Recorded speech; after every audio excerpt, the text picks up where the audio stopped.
안녕하세요. 한율세무TV 전대익 세무사입니다. 저번 시간에 우리가 연말정산의 정의에 대해서 살펴봤는데요. 그러면 이번에는 그 연말정산의 용어들, 그러니까 정확한 나의 근로소득세를 계산하는 그 산식에 있어 여러가지 세법 용어들이 등장을 하거든요.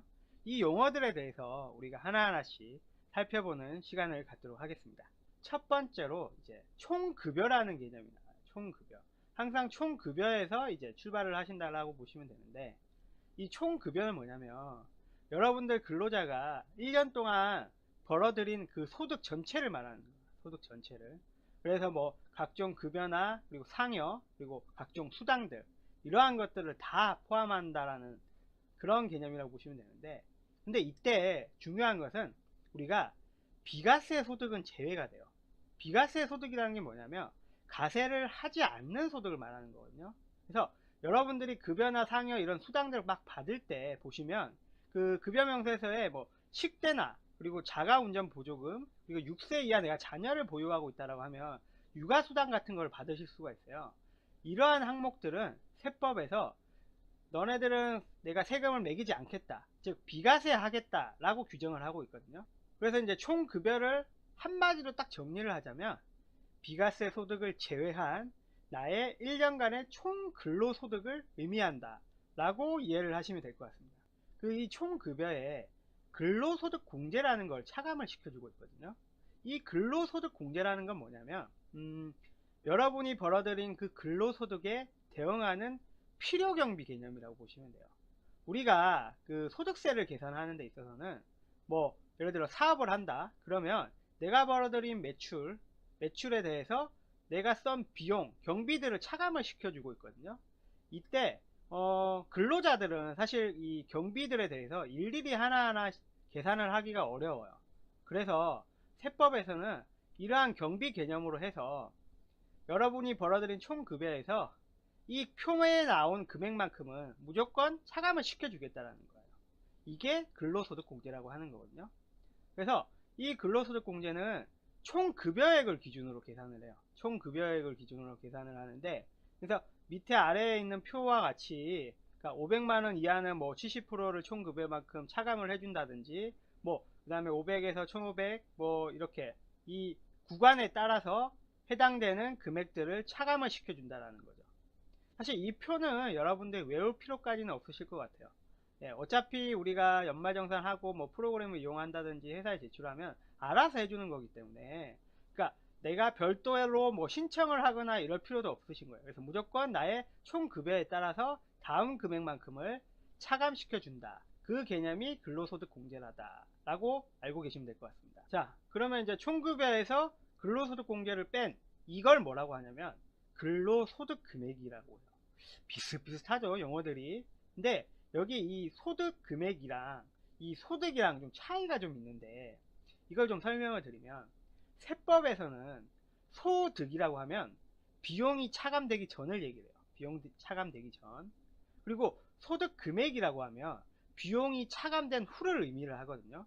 그래서 제가 앞에서 이제 근로소득 공제는 그 총급여에 대한 필요경비 개념이라고 설명드렸잖아요. 그래서 이 소득 뒤에 금액이 따라 붙으면 이 근로소득 공제를 차감한 금액을 근로소득 금액이라고 한다 라고 알고 계시면 될 것 같습니다. 우리가 이제 근로소득 금액까지 구했어요. 그러면 이제 각종 소득 공제라는 걸 뺄 거예요. 각종 소득 공제를 뺄 건데, 이 소득 공제라는 건 뭐냐면 가세 대상 소득, 즉 총급여에서 근로소득 공제를 뺀 이 근로소득 금액의 일정 금액만큼을 또 차감을 시켜주겠다라는 거거든요. 이러한 소득공제의 종류에는 이제 인적공제, 그러니까 사람 수대로 공제를 해주는 게 있고, 그리고 연금보험료 공제, 국민연금 납부하신 것들, 그리고 특별소득공제, 이러한 항목들이 있어요. 이러한 항목들은 다음 뭐 강의 시간에 제가 또 자세히 또 설명을 드릴 예정입니다. 근로소득금액에서 소득공제를 빼면 이제 가세표준이라는 용어가 나오는데, 이 가세표준은 뭐냐면 세금을 부과하는 기준이 되는 금액을 얘기하는 거예요. 즉 이 가세표준에 세율을 곱한다는 거죠. 이 세율은 우리나라 소득세법 세율은 어떻게 되어 있냐면 7단계 초과 누진세율이라고 되어 있어요. 7단계 초과 누진세율. 용어가 좀 어렵죠. 제가 설명을 드리면, 그러니까 하나, 둘, 셋, 넷, 다섯, 여섯, 일곱 개. 총 7개의 구간이 있는 거예요. 7개의 구간이. 그래서 나의 가세 표준이, 내가 위에서 구한 이 가세 표준이 얼마냐에 따라서 이 세율이 달라진다는 거예요. 우리나라 세율은 6%부터 시작해서 최대 42%까지 세율 구간이 있으신 거거든요. 그래서 총 7가지 세율이 있어요. 이 중에서 내가 나의 가세 표준이 어디에 해당되는지에 따라서 이 세율을 적용을 하는 거예요. 이 세율을. 자, 여기서 또 한 가지 더 아셔야 되는 게 뭐냐면 누진세율이라는 거예요. 누진세율. 이게 뭐냐면 예를 들어 내가 나의 가세 표준이 4천만 원이에요. 4천만 원이면 이 두 번째 구간에 해당이 되시겠죠. 그러면은 나는 4천만 원에다가 15%만 곱하면 나의 세금이 정확할까요? 아니라는 거예요. 이때는 이 누진공제 108만 원을 또 차감을 시켜줘야 정확한 나의 세금이 나오시는 거거든요. 왜 이걸 빼주냐면 우리나라 세법은 이 1200만 원까지, 여러분의 소득 이 4천만 원 중에서 1200만 원까지는 무조건 6%를 곱해주겠다는 거예요. 그리고 4천 중에서 1200을 초과한 2800만 원은 되겠죠. 그 2800만 원에 대해서는 15%. 이렇게 내가 벌어들인 이 가세 표준에 대해서 단계별로 세율을 적용을 하겠다라는 거예요. 이게 누진세율이라는 거거든요. 내가 예를 들어 4천을 벌었다라고 하시면 무조건 15%를 곱하는 게 아니라는 거죠. 그래서 이제 누진공제라는 개념이 나오시는데 이게 뭐냐면 1200만원까지 6% 그리고 뭐 4600까지는 15% 한 이 효과를 반영시킨 금액이에요. 이 금액만큼을 최종적으로 빼줘야만이 나의 정확한 산출세액이 나온다라는 거죠.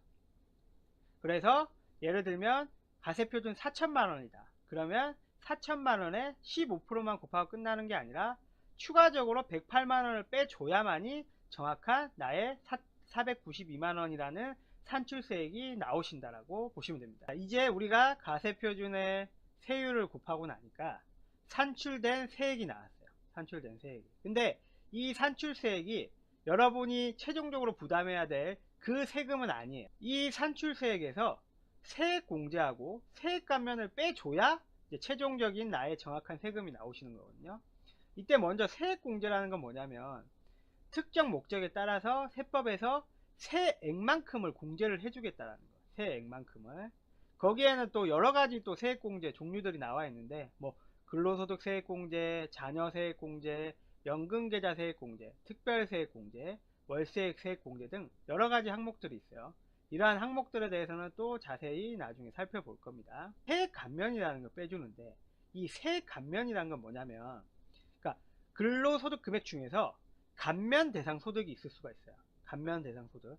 그 감면 대상 소득이 차지하는 비율만큼을 산출세액에서 줄여주겠다는 개념이 있어요. 그러니까 예를 하나 들면 대표적인 게 이제 청년 중소기업 취업자 소득세 감면이라는 게 있거든요. 그래서 근로소득 금액 중에서 청년일 때 벌어들인 나의 소득이 있다라고 하면 그 대상 소득이 차지하는 비율만큼을 산출세액에서 줄여주겠다라는 거예요. 세액공제랑 세액감면이 좀 헷갈리실 수가 있겠죠. 이때 세액공제는 내가 얼만큼을 공제를 해야 되는지 세법에서 규정을 하고 있어요. 그러니까 뭐 몇 퍼센트, 15%를 떼라고 15%, 10% 떼라면 10% 이렇게 정해져 있거든요. 근데 세액감면은 대상 소득이 차지하는 비율만큼을, 이거는 달라질 수가 있겠죠. 사람마다. 그 비율만큼을 산출세액에서 줄여주는 개념이에요. 네. 그래서 세액공제는 딱 그 정해진 퍼센테이지만큼만 빼버리면 되는 거고, 세액감면은 이 비율을 내가 구해서 산출세액에서 줄여준다라는 거예요. 드디어 이제 최종적인 여러분들이 부담해야 될 정확한 근로자의 세금이 나온 거예요. 그게 결정세액이라고 하는 거죠. 자, 여기까지 다시 한번 정리를 해보면 내가 우선 총급여에서 근로소득 공제를 빼고 그때 뺀 이 근로소득 금액에서 다시 추가적으로 여러 소득 공제를 빼니까 가세표준, 그러니까 세율을 곱하기 전에 금액이 나오신 거예요. 그래서 이 가세표준의 세율을 곱하니까 산출세액이 나왔고, 이 산출세액에서 세액공제랑 세액감면을 빼서 최종적인 나의 결정세액이 나오시는 거예요. 그래서 이제 결정세액이 여러분들이 부담해야 될 정확한 세금인 건데, 근데 우리가 연말정산 정의에서도 살펴봤다시피 여러분들은 매달 급여를 받으시면서 회사로부터 원천 징수를 해서 세금을 미리 납부를 하셨어요. 그게 뭐냐면 기납부세액이 되시는데, 이 기납부세액은 이미 여러분들이 납부한 원천징수 총액이 되겠죠. 그래서 이 결정세액과 기납부세액을 비교해 가지고 내가 추가적으로 더 냈는지 덜 냈는지를 확인하는 거예요. 그래서 내가 세금을 덜 냈다라고 하면 추가로 납부를 해야 되는 거고, 세금을 내가 더 냈더라 그러면 환급이 발생하시는 거예요. 그 추가 납부냐 환급이냐, 그 세액이 최종적으로 이제 차감징수세액이라고 표현을 하는 겁니다. 자, 우리가 이제 연말정산이라는 게 어떠한 산식을 통해서 나오는지를 아시게 되셨어요. 그러면 이제 본격적으로 제일 중요한 부분이겠죠. 각종 소득공제들에는 어떠한 항목들이 있고, 그리고 세액공제에는 어떠한 것들이 있는지, 이러한 항목들에 따라서 여러분들의 세금이 달라지시는 거니까 이러한 항목들에 대해 자세히 살펴보는 시간들을 가져보도록 하겠습니다. 네, 감사합니다.